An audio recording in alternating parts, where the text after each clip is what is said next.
Boa tarde, galera. Tudo bem? Eu sou a Marina Bedeschi, líder de inovação e tecnologia aqui na NTT Data Brasil, e eu estou aqui hoje para falar justamente sobre carreiras do futuro com ninguém menos do que o Marcelo e o Cauê. Mas antes de passar para eles se apresentarem, eu vou fazer a minha audiodescrição. Eu sou uma mulher branca, tenho cabelos quase ruivos, uso um óculos escuro, tô de calça jeans e camiseta cinza. Vamos lá.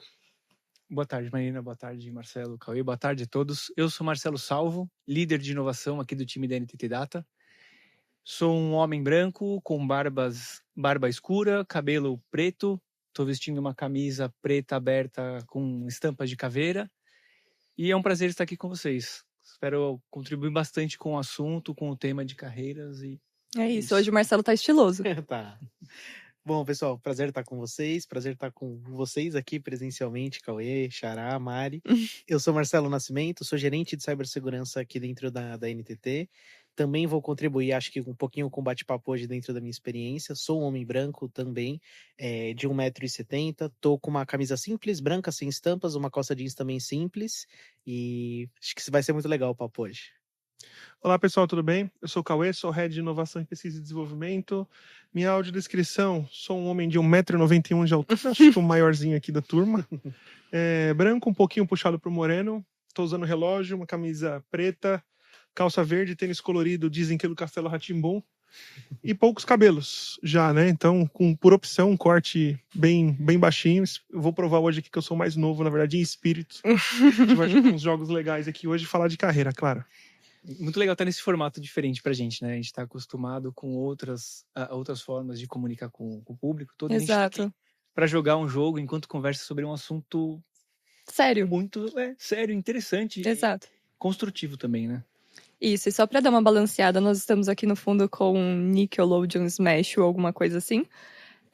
Para dar um fundinho ali e uma cara um pouco mais de carreiras. Então, vamos puxar justamente esse papo. Então, vou soltar a primeira pergunta, responda quem quiser, fica à vontade. Esse é um desafio, jogar e falar sobre esse tema, hein? Vocês querem escolher o boneco primeiro? O que vocês querem fazer? Vamos escolher. Eu vou escolher meu personagem, mas pode soltar uma pergunta boa. Eu ainda não joguei com o Jimmy Neutron. Nossa, por favor, alguém vai de Mecha Plankton. Eu vou jogar de Plankton. Então. O Mecha Plankton parece ser bem... É que relaciona na inovação e tudo mais. Bom, a nossa primeira pergunta aqui é... Mais uma. Quais as novas profissões podem surgir e a gente ainda não consegue nem imaginar? O que vocês acham? Espera, eu preciso pensar enquanto Bom, de testador de videogame já existe, né? Exato. Um tester de game já existe, uma profissão bem consolidada. Novas profissões. Eu acho que a gente tem que olhar muito para o cenário que a gente está acostumado, né, de tecnologia, como um todo. Então, se a gente for pensar nessas profissões do futuro, eu acho que elas estariam muito voltadas a não readaptar o que a gente já tem hoje, mas transformar boa parte do que a gente já conhece como profissão consolidada e trazer elas para um novo cenário. Tá? Uma resposta bem genérica no começo aqui, mas eu acredito que é um pouco desse movimento que aconteceria, uma transformação da própria carreira. Acho injusto o Xará ser o único a responder antes do jogo começar. Que ele eu já tô detonando vocês. Mário, eu acho que quando a gente está falando de novas profissões, no final do dia o que a gente vai ter é uma transformação das profissões que a gente tem hoje com um novo viés. Acho que a gente vai estar muito mais adaptado a uma realidade de utilizar a tecnologia em favor do trabalho que a gente tem hoje, do que efetivamente ver uma sequência muito grande de novas profissões. Não que elas não vão existir, eu acho que elas vão se consolidar conforme a tecnologia avança. Acho que a gente vai ter, por exemplo, os engenheiros de prompt, que é uma profissão que é super nova, né? Considerando há pouquíssimo tempo e ela acontece. Elas vão se materializar. Mas eu acho que no final do dia a grande massa vai ser de transformações de profissões que já existem. Legal. Então, e isso é muito positivo, inclusive, porque já puxa a nossa próxima pergunta, que é quais as profissões que vocês acreditam que vão basicamente desaparecer nos próximos anos, né? Então, é justamente isso que você disse, Marcelo. Tipo, ela não necessariamente ela vai desaparecer, só que ela vai se reinventar, né? Então... Eu acho que é até quase a mesma resposta para as duas, assim. A gente tem comentado um pouco que quando a gente se forma na faculdade, a gente, na verdade, não sabe o que a gente vai ser, né? A gente não consegue mais colocar profissões dentro das caixinhas. Eu me formei já faz um tempo, quase 13, 14, 15 anos. Uhum. E mesmo assim, não imaginava onde estaríamos hoje, né? Nós trabalhamos no Laboratório de Inovação da NTT. Eu acredito que o que me trouxe aqui, vocês aqui, foi a gente tornar aquilo mais possível, né? O que eu aprendi, o que eu estudei. Então, acho que as duas respostas são juntas, assim. Então, qual que é a profissão do futuro ou qual que vai deixar de existir? Na verdade, vai se transformar de qualquer jeito. Uhum. Não é culpa da inteligência artificial, não é culpa do mercado, não é culpa do momento econômico. É porque é assim, Uhum. né? Sempre vai ser assim. Uhum. Eu não acredito que, assim, algumas profissões como já existiram diversas que deixaram de ter alguém atuando, elas não simplesmente desaparecem, né? Uhum. Então, as ferramentas que surgem com a tecnologia, ou como o mercado também demanda, Toma, Marcelo. ajuda essa diferença. Eu não acho justo porque a Mari não tá jogando, então Ela já vai jogar. Então, assim, eu acho que essa transformação depende muito da evolução da tecnologia. Uhum. Então, essa tecnologia às vezes traz alguns vou. medos, algumas incertezas para o público, para quem está começando numa carreira, Uhum. ou para quem está mudando de segmento também, para quem está indo para um mercado novo. Uhum. Mas faz parte de um processo que é natural com qualquer segmento. A tecnologia acelera muito esse processo, então Sim. a gente que é de inovação sempre fala, né? Não dá para ficar parado esperando as coisas acontecerem. Então a gente tenta sempre estar um passo à frente, compreender o que está vindo de diferenças no mercado, o que é novo, Uhum. para poder estar preparado. É justamente essa preparação por trás, né? Que nem o Cauê falou, não tem como você diretamente colocar as coisas numa caixinha, porque eu, por exemplo, eu me formei em jogos. Mas eu acho que se eu fiz um jogo na minha vida, isso aqui é muito, tá? Sinceramente. Então, justamente, eu não imaginava... Você se formou, Mariqueiro? Que ano? Uhum. Aí você me pegou, hein? 21, se eu não me engano. Ou seja, a sua formação ainda é bastante recente. Sim, e já exato. teve uma transformação bem impactante. Exato. Eu não estou na carreira que, na minha cabeça, eu seguiria, basicamente. Sim. Porque inovação, na verdade, não era algo que eu tinha mapeado ali pra seguir e tudo mais. E é algo super positivo. Foi uma carreira que me surpreendeu, da mesma forma que eu tive que me preparar pra ela. E é muito legal pensar assim, carreiras do futuro, né? Porque eu também minha formação é de design, eu sou de comunicação, então eu nunca me imaginei trabalhando em um laboratório, não era um plano, estar em um laboratório de inovação. Numa empresa de digital, TI. Numa empresa de TI. Então, é um lugar que eu nunca tinha me visto, não era um plano meu, mas aconteceu de acordo com a minha própria evolução de carreira, o conhecimento que eu fui adquirindo. Então, é um caminho que eu trilhei dentro da minha carreira, Sacana. que foi muito orgânico. E eu acho que as profissões do futuro vão acontecer nesse sentido também. Como que a gente vai se adaptar e se ajustar a essas tecnologias e ferramentas como um todo? Muito da oportunidade de mercado e as demandas que surgem para a gente poder fazer essa transição. Tá? Então eu não acredito que muitas profissões deixem de existir. Tá? Elas vão realmente se transformar. Eu vou te falar, por exemplo, da minha formação, Mari. A minha formação ela é super clássica. Eu sou formado em Direito. É uma profissão de milênio, praticamente. E a minha atuação, ela sempre foi muito diversificada. Então, eu comecei trabalhando com PI, com propriedade industrial, propriedade intelectual, que é uma coisa relativamente nova, né? Marcas e patentes não é tão antigo assim. E depois a minha especialização foi para direito digital, que até o Marco Civil da Internet, pelo menos no Brasil, não se falava. E depois, aí sim, migrei para a área de cibersegurança com especialização em risco. Então, todo o meu processo formativo, ele se iniciou academicamente numa carreira consolidadíssima, mas ele... Falando e batendo no cabeça simultaneamente. Eu consegui perder pro cara. Eu acredito que vocês já O cara perderam tava falando um negócio jogo. super sério de direito e eu apanhei. Eu morri faz Minha tempo. mãe tá me chamando pra entrar. E transformou bastante. Então, eu acho que vocês usaram bastante a palavra preparação. Eu acho que um caminho preparatório, ou seja, tá atento às tendências, somar um meio acadêmico com um meio prático muito bem consolidado, permite que você transforme a tua carreira à medida que o mercado se transforma, para recepcionar novas demandas. E isso passa muito por deixar o medo um pouco de lado. Acho que se a gente tiver medo do futuro, medo da vanguarda, a tendência é que você transforma esse medo em paralisia e fique para trás. Mas se você recepciona a mudança, recepciona a inovação, e hoje quando a gente fala de inovação, quase todo mundo pensa em IA, por exemplo, apesar de a gente saber que não é a única, a tendência é que a gente consiga transformar a nossa carreira à medida que o mercado se transforma. Uhum. Eu acho legal a gente contar a sua história de contratação da nossa perspectiva.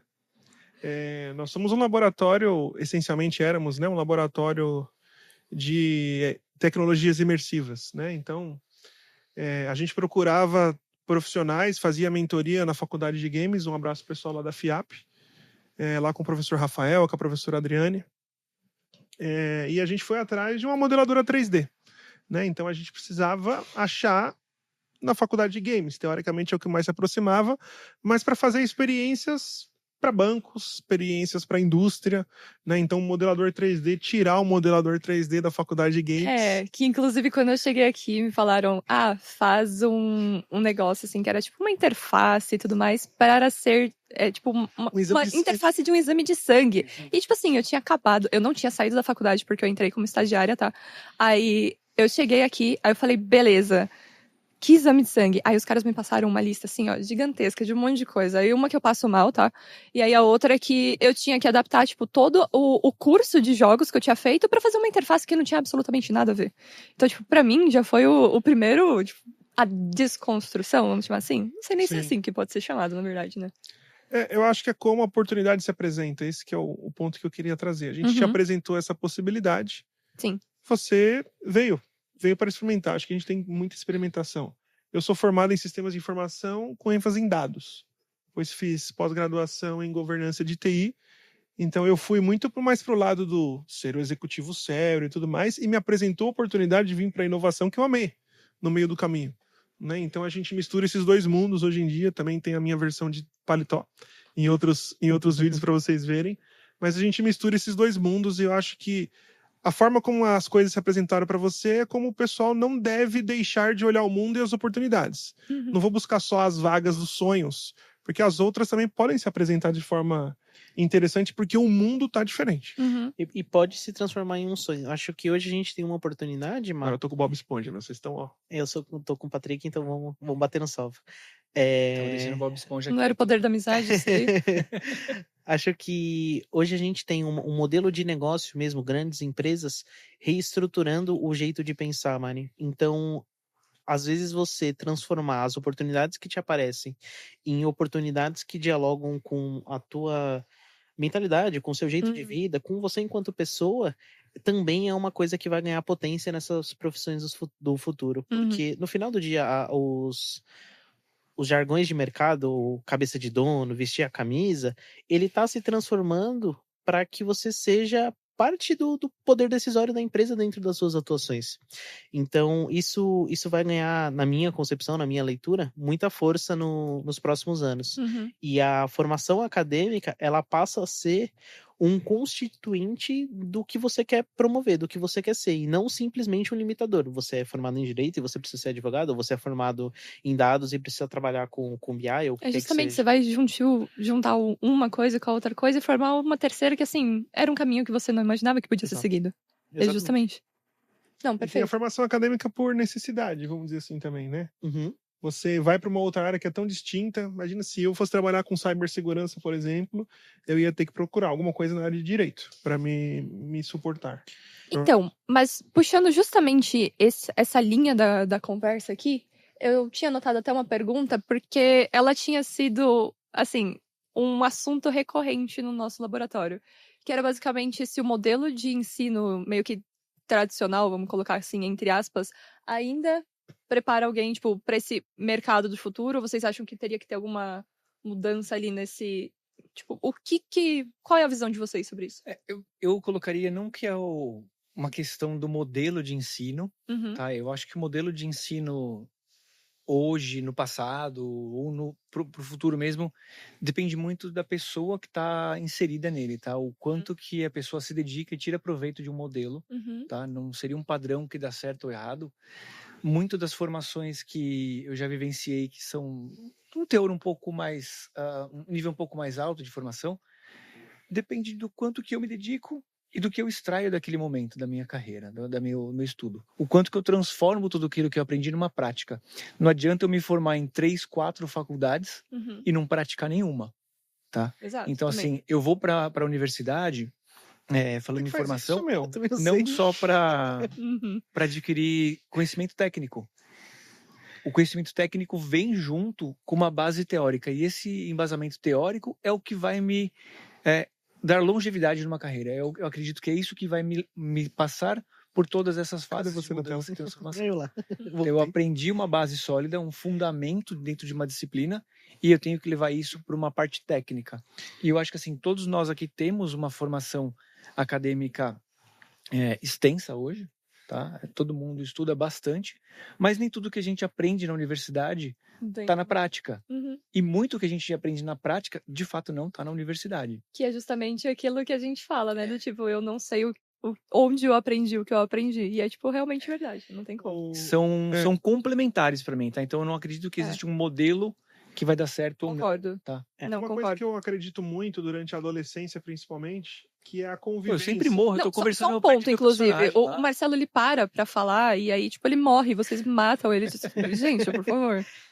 Não, obrigada. Pode 2 vezes falando. O que eu acho é a convivência. Então, assim, quando eu era adolescente, eu queria fazer faculdade de sonoplastia e engenharia de som. Muito legal. Né? Então, depois eu peguei aquele guia do estudante, vi que não tinha tanta empregabilidade e acabei optando por computação como uma segunda opção que eu gostava também.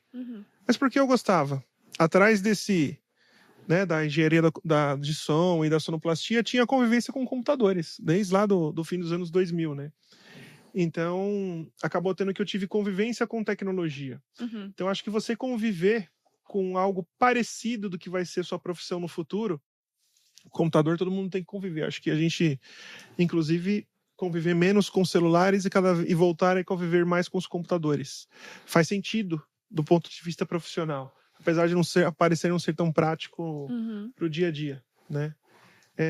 Mas essa convivência me facilitou muito. Os conhecimentos sobre computação, arquitetura de sistema operacional, tinha que saber tudo isso para resolver coisas que eram de produção de música. Né? Montar computador, desmontar, limpar, fazer manutenção, rede, enfim, tinha que resolver meus próprios problemas porque também a grana é limitada, né? Não dá para ficar mandando assistência técnica toda hora, formata meu Windows aí. Mas o Windows 98 não é tão legal. É uma forma de aprendizado, é uma fonte de aprendizado, né? Você vai lá e pratica e tem curiosidade. Acho que essa curiosidade ela é essencial em qualquer formação. Sim. Se você não tiver curiosidade de descobrir as coisas, se interessar de fato, ir a fundo... vai virar só um negócio massivo ali depois, né? Tipo, nossa, eu tenho que fazer esse curso. Nossa, que saco, eu tenho que ir para... Sabe, você não evolui. Eu acho que se você trabalha única e exclusivamente pela garantia do seu sustento, ou seja, para receber o salário no final do mês, seja o seu trabalho qual for, você vai ter muita dificuldade de executar esse trabalho. Tanto em se aprimorar, quanto em efetivamente executar esse trabalho. E ver oportunidades que se apresentam, né? Exato, porque você tá ali esperando acabar. Acho que, para quem já me viu em outros podcasts da NTT, eu sou muito fã de filosofia. E principalmente eu também, Marcelo. Dos divulgadores filosóficos. Conversou sobre etc. isso. A gente nunca conversou sobre isso. Quando a gente encara assim, num prisma filosófico, Mari, eu acho que a gente precisa olhar para a felicidade no agora. Eu tenho uma palestra muito famosa do Clóvis de Barro falando sobre o happy hour. E quanto o happy hour é uma tosquice. Porque o happy hour é a hora fora do trabalho, né? Ou seja, a hora feliz, ela só é fora do trabalho. E ela só vive no futuro. Porque o happy hour só existe no depois. Durante a jornada. E acho que as profissões do futuro, se a gente tiver um estreitamento do trabalho, vai ser cada vez mais difícil você não viver o seu agora. Então, voltando para sua pergunta inicial, formação acadêmica, eu acho ela importantíssima. Acho que é impossível você fazer um trabalho de excelência se você não tiver base teórica. Mas o fato é que, além da base teórica, passa muito por dedicação. E a dedicação ela pode ser orgânica e estrutural, como o Cauê comentou, desde lá do trabalho de base, garantindo que você esteja em contato com o seu meio de trabalho, mas ela também pode ser sistêmica, ela pode ser programada, ela pode ser estudada, ela pode ser uma rotina. Eu acho que a depender disso, o que é crucial, e isso não é no futuro, mas hoje já, é você garantir um compromisso de aprimoramento com o que você faz, seja ele o que for. E no futuro, quando você tiver a substituição de trabalhos mecânicos, manuais ou de baixa complexidade, eu acho que esse comprometimento vai ser ainda mais determinante. Não dá para esperar, tipo, que você tenha um aprimoramento de carreira, um aprimoramento de trabalho, cumprindo o mínimo esperado da sua função, ou às vezes nem o mínimo esperado da sua função. Acho que eu vai vou por aí. puxar... Pode, por Eu favor. ia fazer um comentário barra pergunta, porque aí eu distraio vocês e tento ganhar uma, pelo menos. Eu tô concentrado pra matar alguém no jogo aqui, tá difícil. Eu vejo que tem uma mudança um pouco geracional, de que as pessoas, elas, em forma de hobbies, enquanto mais novas, elas executam poucas atividades criativas, vamos dizer assim. Pouca criação de música, pouca criação de arte no geral. Isso, durante a adolescência, geralmente é muito bom, assim. Poucas atividades realmente de criação do zero de alguma coisa. E aí, por mais que você não seja bom em alguma coisa, a gente tem que fazer, tá? Que nem vocês não são bons nesse jogo, pelo visto. Fale por Então, você, beleza. Mari. Fale por Não, você. beleza. Eu comecei por hobby produzir minhas músicas lá com 12, 13 anos de idade, e agora com quase 40 que eu vim conseguir uma masterização profissional de estúdio em casa. Então demora. Demora mesmo, e não é pra ficar bom, é pra ser um hobby. Nossa. Né? Mas eu queria, assim, vocês acham que a galera hoje precisaria se dedicar mais um pouco a essas coisas criativas?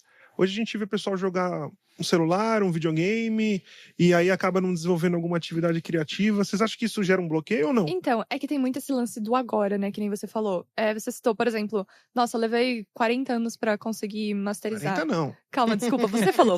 25, 40, Desculpa, eu tenho enfim, 39. Levei calma. X período aí de anos pra masterizar uma coisa. Só que, tipo assim, a gente pega redes sociais. Cara, é tudo agora, é tudo, tipo, pra ontem, é tudo... Eu não tenho 1 minuto pra esperar você terminar de falar, porque eu já queria, tipo, falar as coisas e, tipo, sabe, tem todo esse lance da agitação e da ansiedade da galera. Então, eu acho que isso, pelo menos no meu ponto de vista, acaba atrapalhando um pouco justamente esse lance do desenvolvimento, da criação. Porque, por exemplo, quando eu... Você ganhou, pelo menos? Parecia um finish bem grande atrás. Eu já tinha morrido fazia tempo. Porque, Quem assim, ganhou aí? por exemplo, quando eu comecei Você não volta mais. a modelagem, eu não tinha paciência de me esperar ficar boa. Pra mim era tipo, nossa, eu fiz um negócio, ficou horroroso. Que saco, ficou horroroso. E aí, tipo, eu não tinha paciência de esperar evoluir, que é a curva natural, não tem como. Então eu acho que esse negócio do agora, da ansiedade, do tudo pra ontem, de tudo que a gente tá consumindo, é tudo fast-paced. Você é muito Fica ligado à rede muito- social, Mari? Sou. Ou era? Qual personagem? Eu hein, sou. Assisto muito TikTok, sinceramente, tá? Eu tenho que admitir. Gostaria de assistir um pouco menos do que eu consumo, mas enfim. Mas sim. Eu também uso muita rede social, apesar de ser pouca coisa mais velha do que a Mari. E pra mim, a rede... Não, na verdade, deixa eu dar um passo antes. O Cauê falou sobre games, né? E quando eu penso em games, por uma questão de estilo, os meus jogos geralmente são, sei lá, jogos que você precisa estar com o Excel do lado pra jogar. Um Tô Diablo. vendo. Não, peraí. Tô vendo. Não, peraí. Não. É sério. Conseguiu ganhar o meu jogo. Pior que é verdade. E acho que tem muita coisa lúdica e divertida pra quem quer se dedicar e fazer algumas coisas com mais intensidade. Que não é só aquele jogo de derreter a cabeça. O cara tem que pensar, a pessoa tem que pensar. Exato. Tem que ter uma lógica ali por trás. Tem que buscar a dificuldade. Jogo eletrônico, a jogo analógico, board game, sei lá, até papel e caneta, stop que seja. Eu acho que tem muita. Eu sou o rei do stop. Na Cauê próxima. rouba, inclusive. Você falou isso, a gente faz jogo aqui umas também, batalhas aí de stop que... Eu não queria falar, mas enfim. Então, assim, eu acho que quando você, apesar de estar buscando um entretenimento ali, você consegue ter alguma modalidade de aprimoramento. Isso, e eu sou muito defensor disso. Eu acho que os jogos, eles são uma potência para desenvolvimento cognitivo, decisório, lógico. De línguas, talvez. De línguas. Hoje eu aprendi menos, mas... metade do meu inglês com The Agora- Sims. Agora os jogos são mais traduzidos, né? A gente tinha Sim. que jogar Pro Evolution Soccer em japonês antigamente. Final Fantasy com dicionário É. do lado. Então, assim, acho que hoje um pouco menos sobre o ponto de vista de línguas, mas todos os outros se mantêm muito forte. E isso é uma questão. E, cara, pra quem é extremamente jovem, se a gente pegar os jogos que estão mais em alta na Steam, que, sei lá, Dota, Counter-Strike, que são jogos cooperativos e competitivos simultaneamente. Eu acho que poucas coisas se aproximam mais do mercado do trabalho do que a cooperação competitiva. Você coordenar com o seu time, tomar decisões no intervalo curto e etc. é super importante. E se a gente está falando de profissões do futuro, eu acho que a coordenação com pessoas diferentes de você e que vão ter mais abertura para ser diferentes em espaços corporativos que antes eram muito normatizados e hoje já não são mais, a gente tem cada vez mais incentivo e abertura para ser diferente dentro do ambiente corporativo, isso vai ganhar ainda mais relevância. E para mim isso... estão combinando para debater, meu. E para mim isso vai determinar o sucesso de muita coisa, Mari. Hoje eu tenho uma gestão dentro de cyber com um time que é relativamente grande. A gente está caminhando para 100 pessoas dentro da estrutura.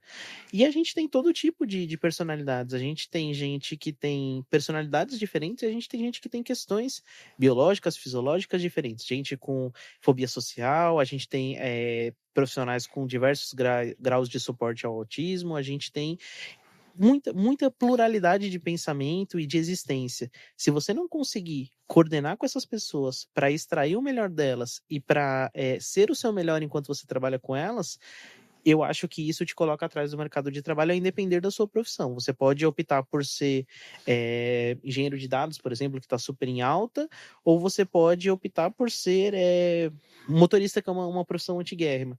Das duas você vai ter problemas. Se você não consegue conviver com a pluralidade os mesmos problemas, né? Os mesmos problemas. Mudam, né? Aplica em cenários diferentes, mas é a mesma base, não tem Exatamente. Eu acho que assim, tem um ponto que o Cauê levantou na pergunta dele, né, em relação à parte criativa, o quanto que a gente incentiva ou tem isso no nosso dia a dia. Eu acho que não só para o futuro, mas hoje em dia mesmo a gente precisa ter hobbies e atividades fora do trabalho que de uma certa forma elas não estão conectadas com com a sua rotina, mas que ela te acrescente em conhecimento, que ela seja produtiva, porque é um crescimento do indivíduo, você evolui como pessoa em outras atividades também. Então eu não quero ficar no celular lá scrollando uma rede social, brain dead lá, sabe? Cara, isso não te traz valor nenhum. Exato. Então, você vai jogar um videogame? Que seja um videogame onde você conhece a pessoa, se você socializa, se você quer fazer uma atividade de música, vai praticar uma arte, vai conhecer gente. Então eu acho que é válido nesse ponto também, tá? Xará, eu vou te... Toda vez que você fala comigo, você morre. Eu tô vendo atrás de você aqui, assim, ó. Tá usando como desculpa. Não, um segundo que eu paro lá, ó. Mas tem uma dificuldade hoje que acho que começou com a nossa geração e tá sendo agravada, não sei se é agravada ou não, que é a dificuldade de prestar atenção em coisas por longos períodos de tempo. Talvez pelo imediatismo da rede social. Vamos trocar de personagem, tá? Por favor. Tá bom. Stage Select primeiro. Mas Obrigado. eu acho que pro futuro, ser criativo continua sendo uma grande característica profissional.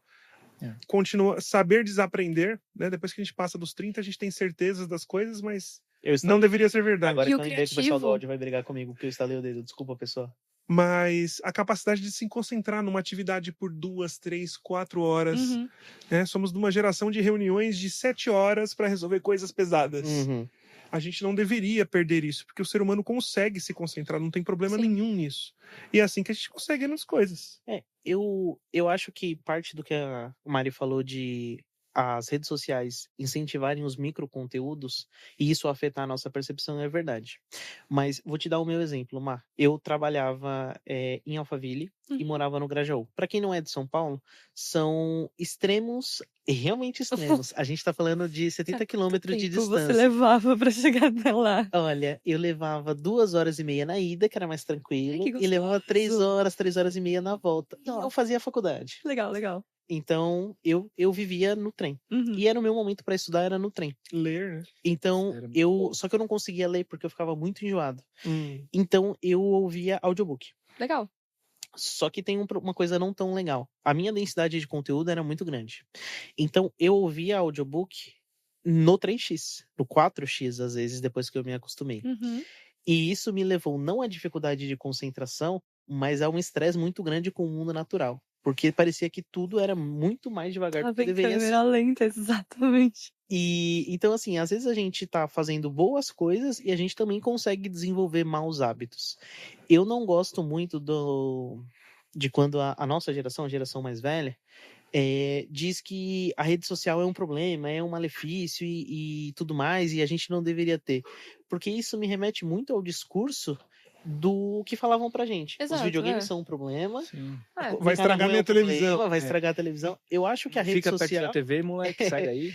ela tem um modelo de ser consumido que a gente ainda não entendeu pra saúde. É o excesso. O problema é o excesso. Eu acho que principalmente. o excesso é parte disso, mas talvez a produção de conteúdo e o modelo de consumo ainda não esteja positivado. Uhum, Principalmente quando a gente está falando de scroll infinito, né? uhum. Que é uma coisa relativamente nova. Então, acho que parte do trabalho é entender por que isso funciona e o que são as alternativas interessantes para a gente fazer isso. E aí, falando de profissões do futuro, para mim, essa é uma profissão do futuro que deve se positivar. Como você trabalha a parte de neurociência dentro da visão de conteúdo? Porque isso a gente já tem algumas big techs trabalhando isso de maneira muito forte. Mas como é que a gente vai criar profissionais para fazer esse tipo de trabalho? Acho que essa é a grande dúvida que a gente deve ter nos próximos anos, assim, para consumo. E se é um problema, e é notadamente um problema, a gente já sabe que é também uma oportunidade de negócio. Toda vez que a gente tem um problema, a gente Com tem uma certeza. oportunidade para ganhar dinheiro. E eu acho que é uma profissão que, fazendo um pouquinho de futurologia, eu tenho um membro do meu time que gosta de falar que são os Imagineers. Eu acho que essa é uma das profissões que a gente deve ter com mais força. Legal.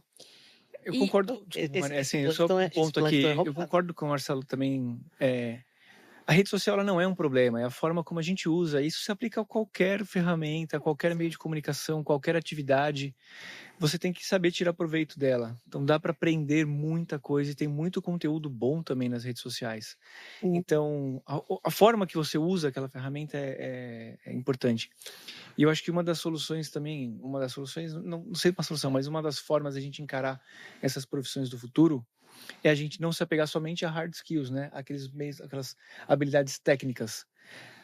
Aprender como resolver um problema de uma maneira lógica, entender como que você consegue dar apoio a outras pessoas, como que você está disponível, Uhum, ter uma clareza de comunicação uhum. para uma equipe, para uma entrevista de trabalho que seja. Isso é muito importante, porque não adianta você conhecer a fundo toda a tecnologia e não saber se relacionar conversar com as não saber- pessoas. Exato. Salva, Mas eu ouvi isso a vida inteira. Antes de entrar no mercado de trabalho de várias pessoas, e isso quando eu entrei se provou muito verdade. Mas Voltei na plataforma. quando eu tava fora do mercado de trabalho, eu pensava, cara, mas como é que eu treino isso? Você vê algum cenário, alguma sugestão, algum caminho para quem hoje ainda tá na universidade, para quem tá no colégio, de treinar soft skills? Cara, veja assim, eu me considero uma pessoa muito tímida. Acho que as pessoas discordam de mim, mas eu me considero muito tímido. Não é possível. Até hoje. Para você ter ideia, quando eu era pequeno, eu lembro assim, tem uma história minha muito engraçada, que eu tava na, sei lá, terceira, quarta série, estudava num colégio de freira, super restrito e tal, e eu não falava com ninguém, cara, não gostava de falar com as pessoas. E eu saía mais cedo, porque eu tinha que esperar meu irmão mais velho sair da aula dele. Aí eu morri de novo, tá? Sabe o que eu tô falando? eu percebi já. E, A gente ser o cara, segundo igual eu, dá na mesma. vendi um pastel na saída da escola. E eu não falava com o pasteleiro. Então, assim, eu esperava meu pai para cochichar no ouvido dele e falar: pai, eu quero um pastel de queijo, para ele poder pedir pro pasteleiro. Ele falava para mim assim: eu não vou vender pro Marcelo. Não vou vender. E eu falava: tá bom, pai, eu não vou comer hoje. E não comia, cara. Tipo assim, eu acho que esses momentos do dia a dia, as pessoas têm que transformar em oportunidade de praticar isso. Uhum. Então, de conversar com alguém. Cair sozinho, velho. Não é aquela conversa barata de elevador. Mas Mas, meu, tentar entender o lado da pessoa, tentar entender alguma... Pratique, por exemplo, o soft skill de comunicação em momentos que você não tem um compromisso. Você não vai deixar para praticar na hora de uma entrevista de emprego. Não pratica naquele momento. Cara, pratica com o seu vizinho, pratica quando vai na padaria, pratica quando pega um elevador com alguém. Vai destravando aos poucos essa comunicação. Agora, as outras soft skills é se colocar dentro das situações que tem esses problemas. Então, assim, participar de uma comunidade onde você ajuda, vai fazer um trabalho voluntário, vai contribuir com algum grupo que tem algum benefício para outras pessoas. E ali você pode praticar de uma forma segura. Talvez seria um caminho, tá? Eu acho que sim, tem esse ônus se algo der errado. Uma coisa que eu observo assim, eu consumo telas 100% do tempo, teoricamente. Volto para trabalhar, seja o computador ou nossos óculos de VR, ou no meu hobby. Em casa eu estou consumindo telas, estou no computador. Mas eu acho que tem alguns benefícios, e aí, não sei se eu estou certo, estou errado, ou se sou eu, de a gente estar desconectado às vezes. Então, por exemplo, a produção de música, para mim, é uma coisa que você se faz desconectado. Geralmente, um estúdio de música é desconectado da internet, né? Por critérios de equipamentos, etc. Então, às vezes, eu passo 4, 5, 6 horas sem acessar a internet, estando sentado no computador. E isso me permite errar e fazer muitas coisas. Porque se eu estou navegando, eu procuro uma referência. Se eu procuro a referência, eu vou fazer igual o outro. E aí, de repente, eu ia achar uma solução melhor, e aí minha música fica parecida com a do outro cara e ninguém ouve. Sabe? Então, assim, eu acho que a gente tem que se dar esses momentos também de praticar para errar. Seja ele a comunicação, uma atividade de pintura que você está fazendo, o que seja. Cara, e sem buscar referência, sem fazer nada. Eu vou fazer isso aqui e acabou porque eu quero fazer. Eu acho muito legal, porque assim, é uma soft skill de uma certa forma, mas essa capacidade de se adaptar e procurar formas diferentes de resolver os problemas é muito importante no dia a dia. Às vezes a gente está dentro de um cenário que tem alguma limitação, que tem alguma restrição de acesso, de equipamento, de conteúdo, e você busca essas formas. Essa resiliência durante o trabalho é uma soft skill que é difícil de encontrar. As pessoas que não têm tanta experiência ou têm alguma trava, elas ficam simplesmente estagnadas diante de um problema. Uhum. E ela tem que saber pedir uma ajuda, saber com quem dividir esse problema para buscar a solução, ou ela mesma ir atrás e resolver. Mas tem que ter muita, assim, curiosidade, como eu falei antes, para tentar descobrir esses caminhos, né? Acho que é importante e Desculpa, te cortei. Não, vai lá. Eu vou jogar que eu vou ganhar essa. Ah, tá bom, então. Um ponto que eu queria até falar é que justamente você disse que você é tímido. Só que, por exemplo, um dos pontos que, pelo menos pra mim, em partes, ajudou bastante nesse quesito de soft skills foi me espelhar em alguém. Então, tipo, por exemplo, principalmente quando eu cheguei aqui, o meu maior espelho era o Marcelo. Então, por mais que ele tenha falado que, tipo, ele cochichava no ouvido do pai dele, eu olhava pro Marcelo e falava, tá, caramba, como ele fala com as pessoas, como que eu consigo, tipo, pelo menos chegar ali próximo do jeito que ele fala. Então, tipo assim, do jeito que eu vou... Se eu acho que ele se comunica bem, eu acho que eu posso tomar isso como exemplo, entendeu? Então é justamente procurar esse exemplo em outras pessoas, então... Também. É porque ele tem o ponto, né, que a gente já sabe, que ele é um pouco mais bonito que os outros bonecos, então acaba que é desbalanceado. Achei que era eu. É fã do Danny Phantom. Ele ganha todas no desenho, aqui ele não ganha nenhuma. Então, olha, ele solta um poder, cara. Então, só concluindo, tipo, é basicamente isso. Você achar um espelho, achar uma pessoa que você realmente consiga se inspirar, cara. Basicamente. E às vezes não é só no trabalho, né? Você pode ter essas pessoas na sua família, no seu dia a dia. Procurar mentores também, conversar com as pessoas que têm experiência. Muita gente está disposta a ensinar, tem paciência, quer dividir conhecimento. Sim. E é uma coisa natural. Então, procurar essas referências realmente é muito bom também, Mari. Concordo contigo. E a gente não precisa que alguém leve a gente até esse ponto. Tem que ir atrás. Não, então, tem que estar disposto a aprender, tá? E é pegar em vários momentos, sabe? Tipo, por exemplo, gosto do jeito que você conversa com as pessoas. Eu vou pegar esse micro pedaço de aprendizado pra mim. Gosto do jeito que o Cauê apresenta. Eu vou pegar esse micro pedaço pra mim e eu vou construindo a minha forma de ser, a minha forma de formar soft skills. Você morreu? Foi de propósito. Poder falar melhor. Tudo bem. E, tipo assim, é literalmente você ir construindo a sua imagem, construindo a sua base, tipo, pra você formar quem você é. Basicamente. O cara tem uma lanterna, meu. Eu tô jogando com o nosso dragão, o Mirai, aqui, mano. O cara tem uma lanterna. Como é que ele quer ganhar do outro com uma lanterna? Você tem uma lanterna aqui pra te matar. Não tá, cara. Ela já mostrou que existe um caminho. Me matei. Eu fui pular na cabeça do APA ali, mano. Tá morrendo sozinho. Eu não sei descer. Mas você falou, Mari, eu lembro de todos os meus chefes que eu tenho um pedacinho deles no jeito de fazer a gestão, do jeito de se comportar. Se eu fosse numerar pessoas aqui e nomear, eu ia com certeza lembrar de todos, e não esquecer de todos. Porque eu tenho um pedacinho de cada um. Todo mundo que foi meu chefe me ensinou alguma coisa e eu procurei também aprender com eles, né? Observar o que eles faziam de bom, o que eu queria para mim. A gente também participou de uma troca geracional lá atrás. Nós somos a geração que conseguiu a calça jeans no trabalho, né? Muito obrigada, inclusive. E alguns deles apoiavam isso. E eu fui construindo a minha carreira e o meu jeito de ser baseado nessas pessoas, né? Como o Marcelo falou, a gente procura, vamos dizer assim, mini mentores para se apoiar nas habilidades deles. E o engraçado é que sempre vem essa história: mas eu era tímido. Mas eu era ruim de matemática. E o cara é perfeito no orçamento. Mas eu era... Essa história sempre é essa história. Sempre. Às vezes a gente se cobra muito também, né? Peraí, eu ganhei? Não, ainda não. A gente se cobra muito às vezes e não é a verdade, né? Então, assim, essa síndrome de impostor, de que a gente não é capaz, de que a gente não conhece tudo ainda, é comum.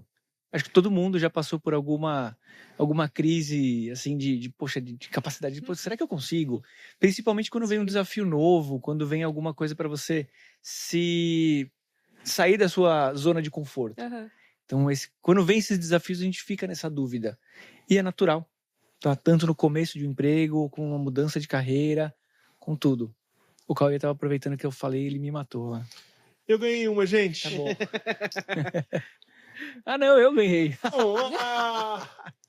Nossa, isso...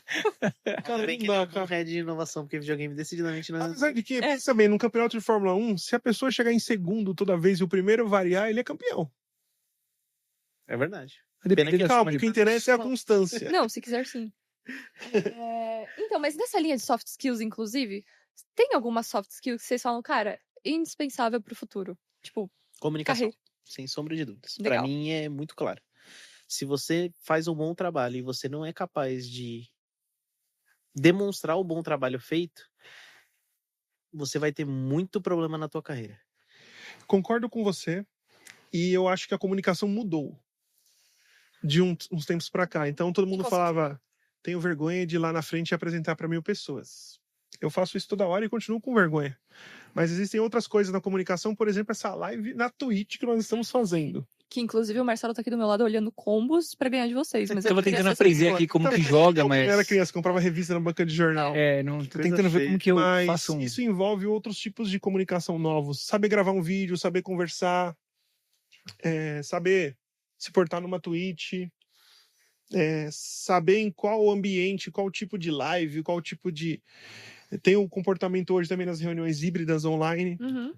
Então, assim... A forma como a gente se comunica mudou bastante. Uhum. Então, para quem joga no Discord, por exemplo, aproveita para treinar como se comportar online, né? Com o amiguinho. Não sair defendendo os outros, aí é feio. Exato. Para quem é TikToker, já aproveita para gravar vídeos e se ver, como se portar, como falar, né? A posição do corpo. E não tem certo, tem errado. Cada um, isso que é o legal agora, cada um tem o seu jeito, igual como a gente está aqui. Né? Cada um tem o seu jeito, não tem mais esse você tem que subir em cima do palco vestindo tal roupa, isso praticamente não existe mais. Então eu acho que eu também concordo, Marcelo, a comunicação é importante, já estão me matando lá mesmo, mas ela muda, ela acho que ela mudou, o jeito de se comunicar mudou muito.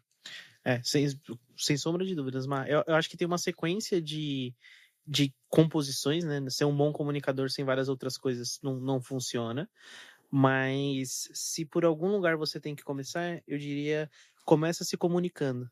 E comunicação eu acho que passa o que você fala, vai muito pelo que você não fala também, o jeito que você se porta, quando você opta por se calar, às vezes a ficar quieto é uma comunicação muito importante, seja demonstrando que você está aprendendo, ou que você está dedicado a ouvir quem está falando. Então, acho que comunicação é, inclusive, saber dizer que não sabe. E esse é um dos caminhos muito potentes, na minha opinião, para aprender. Inclusive, muita gente tem medo de falar que não sabe, né? Deve ter o QI 1000, que a gente não sabe. Não, inclusive, ele fez olhando pra mim. Ele tava nem olhando. Ele tava olhando pra mim e ainda ganhou. É muito ruim esse jogo mesmo. Vamos roubar o controle dele, um tapa físico. Mas eu também acredito que uma outra soft skill que parece até um pouco piegas, mas assim, a capacidade de trabalho colaborativo. Não é difícil a gente construir isso, mas todas essas outras soft skills vão culminar nesse ponto. Como que eu colaboro, como que eu sou transparente com a minha equipe, como que eu passo essa clareza na comunicação, como que eu tenho essa humildade de falar, não, eu não sei. Cara, às vezes eu não tenho o conhecimento que você tem e tá guardado. Você pode dividir, pode me ajudar. abrir esses caminhos dentro de um time é super importante. E as pessoas não têm que ter medo de não saber as coisas. Tem que ir lá e aprender. Falar, não sei, vou aprender, vou descobrir como que é. E dentro da nossa área de inovação, faz parte do desafio, né? Se já souber, tá errado. Tudo que vem pra gente, cara, eu não tenho a resposta e não sei se eu vou conseguir uma resposta. Eu vou lá procurar, vou tentar descobrir. Então, isso para as carreiras no futuro já faz e vai fazer cada vez mais diferença. Eu vou jogar com o Garfield. E tem que ser essencial, né? Essa colaboração com o time também, tá? Saber trabalhar em equipe, saber dividir os problemas, saber apoiar as pessoas.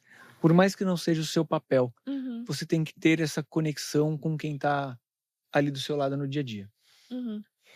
Legal. E pegando um pouco isso da comunicação e tudo mais, eu vou pegar uma pergunta que é sobre um tema que está relativamente em alta, que é o ChatGPT. Legal. Então, basicamente, o ChatGPT ajuda a gente a formar, seja um texto, Esse ajuda só você, seja não. fazer o seu TCC, que tipo assim, por favor, né? Será que ajuda? Não ajuda. Ele ajuda, mas não faz milagre. Então. Desculpa, mano. Como que vocês veem o uso dessas ferramentas, tipo, principalmente alinhadas ao pensamento crítico das pessoas? Então, tipo assim, a pessoa às vezes não consegue nem pensar no que ela vai fazer, mas ela gera um texto e daí ela não consegue nem comunicar aquele texto que foi gerado pra ela, tipo... Essa é uma boa pergunta. Né? Depende muito do grau de maturidade de cada um, o grau de desenvolvimento. O que a gente vê é que quanto mais especialista a pessoa é num tema, melhor ficam as perguntas que ela faz, né? O ChatGPT é uma IA conversacional, né? A gente pode conversar com ela através de texto. Então, quanto mais especialista é a pessoa naquilo, melhor são as respostas. Então, se eu for fazer, por exemplo, uma pergunta sobre, cara, sei lá, jogos de FPS, que eu não jogo muito. Eu sou mais dos jogos de simulação de carro. Provavelmente vai vir uma resposta ruim para mim, porque eu nem sei fazer a pergunta. O que eu quero dizer com isso? A gente não se livra de estudar, de saber sobre um assunto, fazer um curso, até mesmo para interagir com a inteligência artificial, da forma dela.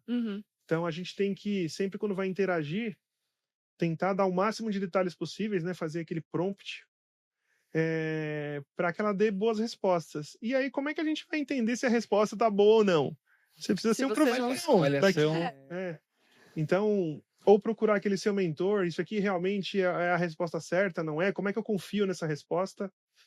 Porque tem um medo também, eu aprendi hoje de manhã com a Cláudia, o Emura que fez aqui a palestra com a gente, tem um medo também de mostrar os resultados da IA e ser julgado por isso, porque os resultados não são bons. Esse medo realmente acontece, eu também tenho esse medo, todo mundo tem, mas a solução para isso é que estudemos sobre aquele tema, ao ponto de que a gente saiba se aquela resposta está certa ou não. E a IA tem que melhorar a gente como humano, e não a gente curar o que está acontecendo com a IA, né? Eu acho que, sei lá, é meu ponto de vista, pelo menos, acho que não tem certo ou errado aqui. Mas eu super apoio, que todo mundo use, que inclusive a escola ensine a usar. Legal. Aliás, acho que na escola é o melhor momento que a gente está com o educador, né? Que é algo que a gente volta naquela sabe usar, né? Para ensinar a gente a usar. Ensino. Exato, exatamente. Acho que se a tua prova ela pode ser integralmente passada por uma IA, talvez você não esteja fazendo a prova da maneira correta. Vou pegar um exemplo. Eu tenho um irmão mais novo, ele tem 15 para 16 anos. Ele está assistindo, será, Marcelo? Talvez ele esteja. Está na Twitch, Um abraço para ele. Um abraço para o meu irmãozinho, para o João.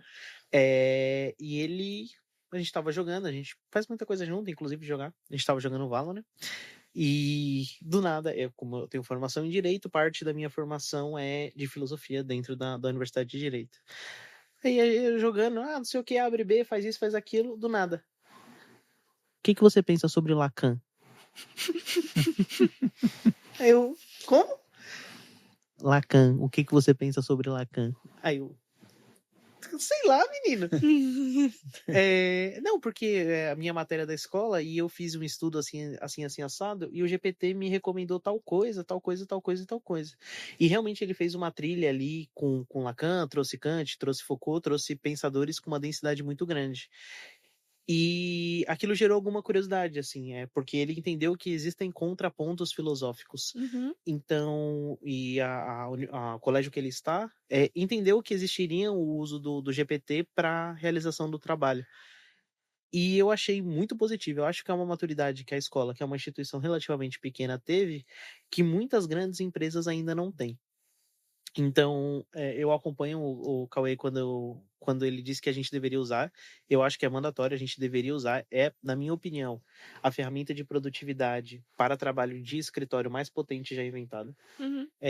Eu não conheço nada que consiga economizar tempo, tanto quanto o GPT ou os seus concorrentes, a gente está falando de Gemini, enfim, qualquer LLM que seja, consiga fazer. Acho que hoje, tranquilamente, dentro do meu trabalho de gestão, que tem muita coisa de pensamento, mas tem muita coisa motora, administrativa, eu consigo produzir o dobro do que eu conseguia antes do GPT corporativo ser implementado. Então, acho que essa é o tipo de onda de tecnologia que adapta o seu morro. Se você não construir uma fluência com a tecnologia, se você não souber utilizar ela dentro do seu dia a dia, vários outros vão saber, e aí quando a gente coloca isso comparativamente dentro de um cenário de capital de eficiência, você vai estar muito defasado. Então, assim, eu acho que é absolutamente necessário, mas eu sou muito fã, acho que tem um potencial muito legal, acho que você precisa de fluência para utilizá-la, porque ela é uma IA conversacional. Então, você precisa conseguir conversar com ela, fazer as perguntas corretas e etc, para aproveitar o trabalho. Mas eu acho que é uma questão da gente trazer essa fluência e não da gente condenar a ferramenta, porque eu não acho que ela vem para ir embora, não. Eu acho que é uma ferramenta que vem para ficar. Posso me meter numa pergunta, Mari? Para todo mundo? Aí você pode responder. Legal. Se vocês acham que continua para a galera que está ouvindo a gente importante aprender idiomas. A gente vem de uma era que, né, a gente tinha um dicionário, uma coragem e vamos para a escola de inglês, espanhol, alemão, japonês, enfim, tudo aquilo que a gente quis aprender como idioma. Hoje em dia, no mercado de trabalho, a gente usa de forma muito fluente. A gente não tem nenhum problema com idiomas, né? Cada um aqui aprendeu do seu jeito, um ouvindo mais músicas, o outro jogando, o outro mais na própria empresa, como eu, quando tive mais contato com a língua inglesa. Mas vocês acham que ainda o pessoal precisa aprender outras línguas ou a IA já vai, colocou o fone de ouvido e vai traduzir tudo automaticamente e acabou? Eu gosto dessa pergunta porque, para mim, a resposta dela ela se positiva dentro do que a gente já tem de estudo, Cauê. A gente tem muito texto traduzido de filosofia, de estudo religioso, e apesar da gente ter muito texto traduzido, grandes especialistas ainda buscam aprender a língua original do texto para que consigam fazer um processo de extração mais robusto. Então, eu acho que a linguagem, ela não é só um instrumento utilitarista, mas também um instrumento de cultura.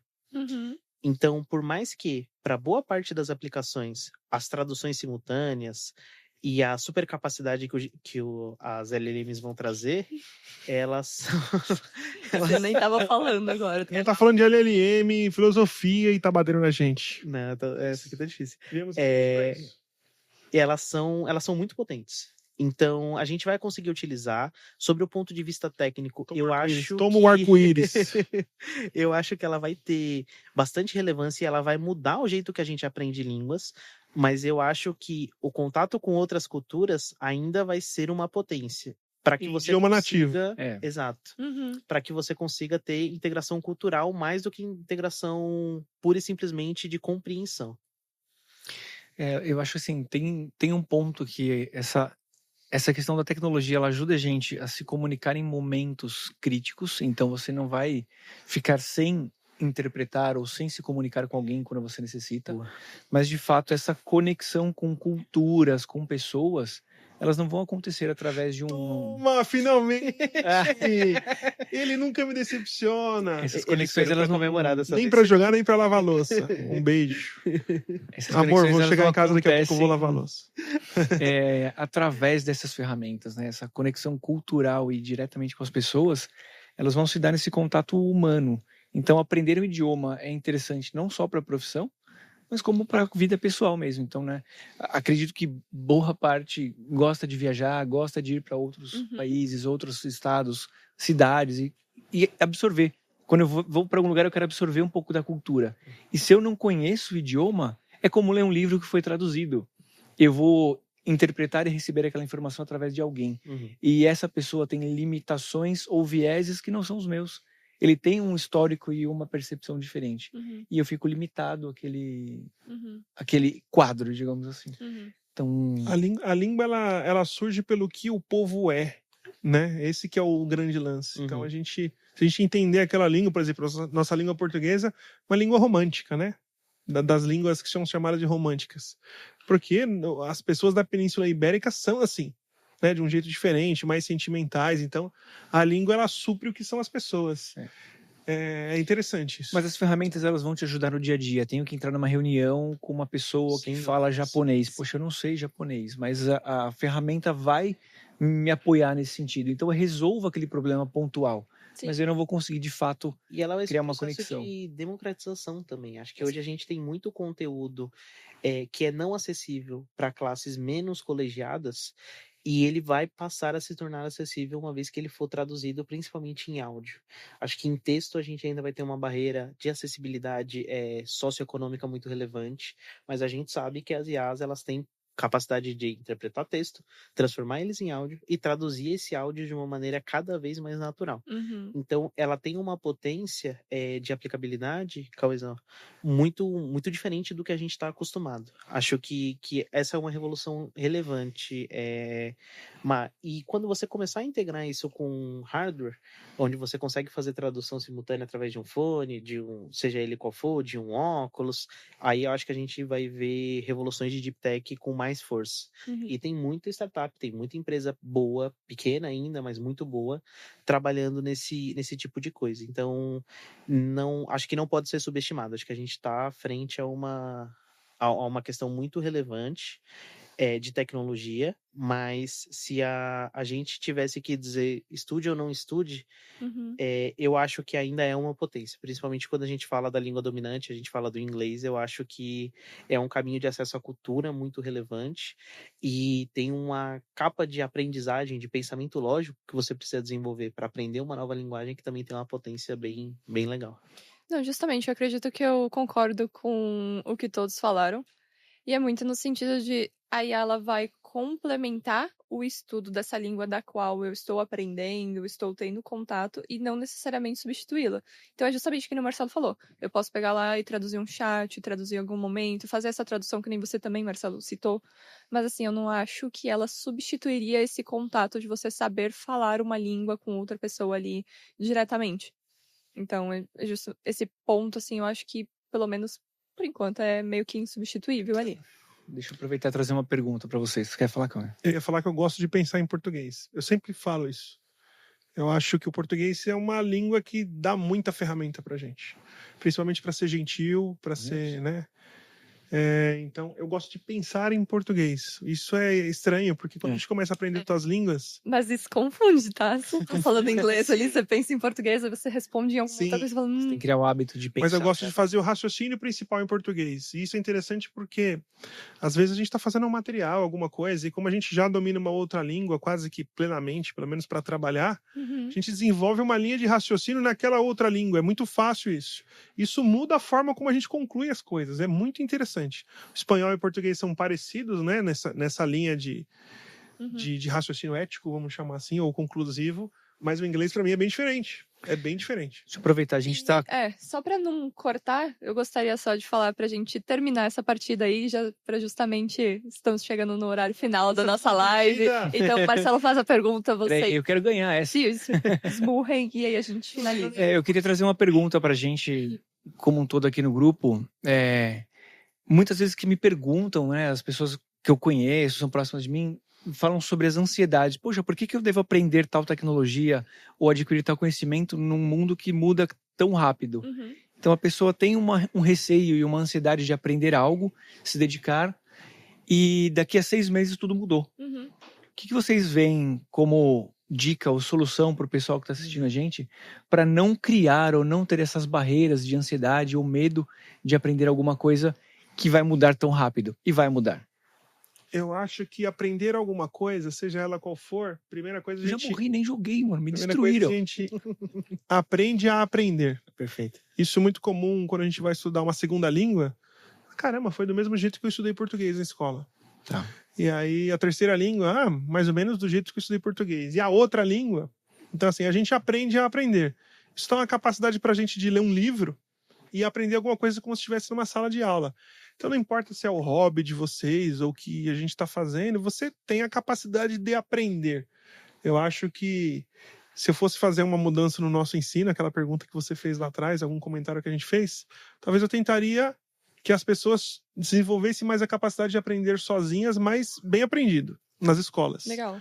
Eu acho isso muito relevante nos dias de hoje. Porque a gente vai aprender com a IA, a gente vai aprender com o livro, com o audiobook no carro, no trem. Então a gente tem que aprender de diversas formas possíveis. Então aprender a aprender, eu acho que é o melhor de aprender, né? Boa. Eu acho que é muito isso também, Mari, e acho que quando a gente coloca um processo de aprender a aprender e uma metodologia de processo de aprendizagem, você tem uma tendência muito forte a ter uma capacidade que vai ser de alguma maneira replicável. E me explico. Suponhamos que a gente tem um processo de aprendizagem de pegar uma linguagem da moda, sei lá, um Ruby. Cara, uma vez que você aprendeu e masterizou o Ruby ou chegou próximo disso, se você for trabalhar com COBOL, você vai ter uma diferenciação gigantesca. Mas o meio de trabalhar pipeline, o meio de se integrar com a tecnologia, o meio de fazer consumo, o jeito que você reporta o seu processo de desenvolvimento para o PO, tudo isso, ele está positivado em você. Você não perde, né? Exato. E quando você estiver trabalhando o COBOL, você vai ter que aprender o COBOL, mas não todo o resto que está associado ao COBOL. Uhum.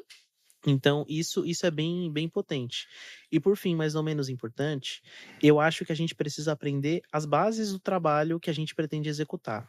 Se você vai aprender programação, por exemplo, tem um cenário gigante aí que você precisa trabalhar de como é que você faz uma integração, como é que você indenta um código, qual é o seu processo de desenvolvimento, o que você precisa conhecer de engenharia de dados, de lógica booleana, para trazer dentro daquilo. Então, entender as bases ou os pilares do que você trabalha, seja ele qual for, é extremamente relevante. E uma vez que você aprendeu isso, que você entendeu isso você não perderá. Isso é totalmente tranquilo de afirmar. Uhum. Então, é muito mais potente a gente estar aprendendo algo que vai cair em desuso do que não estar aprendendo.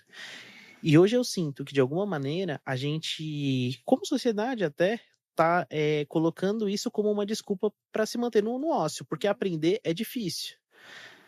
É um processo que exige capacidade intelectual, que exige dedicação, que exige um monte de coisas. Não acredito que o Cauê ganhou a última. Apanhou o jogo inteiro pra ganhar a última. Quando eu peguei um carinha parecido comigo, ganhei. Patrick. Que exige dedicação, que você não vai perder. Uhum. Então, hoje, se você está no mercado de trabalho, eu acho que você deveria fazer um estudo ou acompanhar um estudo de por onde você começa, o que dialoga com você e o que tem empregabilidade também. Acho que a gente precisa ser material. No final do dia, a gente gosta do que faz, mas precisa colocar comida dentro de casa. Então, vamos buscar uma coisa que tem empregabilidade, que dialogue com você e se dedicar a isso. E dentro do processo, você vai se transformar no mercado e vai querer fazer outras coisas, e o mercado vai transformar você. E você vai fazer outras coisas, porque o seu chefe te pedirá outras coisas. Uma parte do meu trabalho hoje é mexer no SAP, é fazer orçamento, é extrair nota fiscal. Não tem nada a ver com cibersegurança, mas os meus clientes, eles precisam ser cobrados para que eles possam pagar a NTT e a NTT possa continuar trabalhando. Isso é parte do meu ofício. E eu não entendo nada de contabilidade, mas eu sei qual que é a somatória hoje dos impostos de São Paulo para prestação de serviço. Por quê? Porque o mercado me transformou e fez eu chegar nesse tipo de coisa. Uhum. Então, não estar parado, estar trabalhando vai te desenvolver, sem sombra de dúvidas.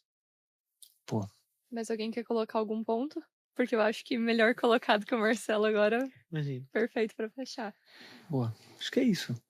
E acho que assim, tudo que a gente conversou aqui, falou sobre carreiras, sejam elas novas carreiras, mas é uma carreira do futuro, como que a gente apoia a formação desses novos profissionais, tá intrínseco ao nosso dia a dia. A gente vive o que a gente está falando aqui de fato, né? Sou muito grato por ter a oportunidade de trabalhar em uma companhia, em uma empresa que tem essa abertura. E a gente cresce todo mundo junto, com essa cultura, com essa mentalidade. É muito saudável e gratificante poder trazer isso aqui para a realidade, né? Quero dizer que foi uma das lives que eu mais gostei, porque o joystick tira o nosso nervoso. Você fica... De falar ao vivo, é muito legal, né? Você esquece. O Marcelo tem uma capacidade over de dar opinião sobre filosofia e ganhar da gente, vocês já perceberam. Sim. Mas... A Mari me chamou só pra bater nos chefes dela. Exato. Mas jogar e conversar é muito legal. Da próxima, a Mari vai ter que jogar também. Vai. Não é justo. Gente, eu acho que basicamente o recado final dessa live foi comece. Comece a sua carreira, comece o seu estudo, comece de alguma forma, mas é justamente esse passo inicial, esse começo que é assustador, que dá o frio na barriga. Começa qualquer coisa. Exato. Não importa se Você seja um uma vez que você estudo, começa. se seja, enfim, qualquer espectro da sua vida. Eu acho que a mensagem é comece. Que você realmente consegue chegar lá da forma que for. Você vai conseguir alcançar o que você espera. Eu acho que é isso. Eu queria agradecer justamente estar aqui com essas pessoas maravilhosas. Uma conversa, assim, bueníssima. Fiquei muito feliz de não estar jogando, na verdade, também, porque eu consegui pensar um pouco melhor. E finalizar, tipo, muitíssimo obrigada pela presença de todos vocês, por quem assistiu.